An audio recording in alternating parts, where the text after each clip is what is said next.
conference, but nothing comes out of those conferences.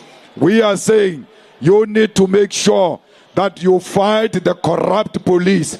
We don't want dockets to disappear in the police stations. We don't want police who are corrupt. We must support the police who are working hard.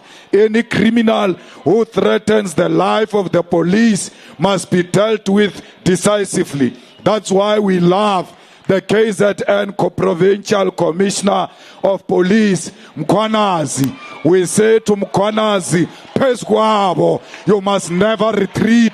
You must make sure that KZN becomes a better place.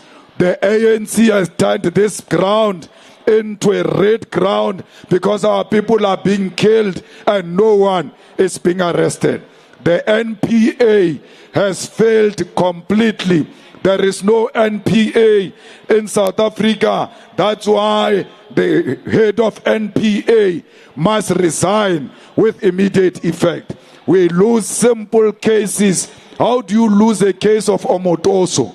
That case was supposed to be won, and that guy was supposed to be rotting in jail.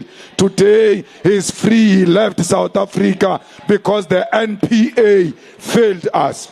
We must say to Ramaphosa, you must leave with that person of the NPA, the two of you, because you lose simple cases. Comrades, KZN, it's a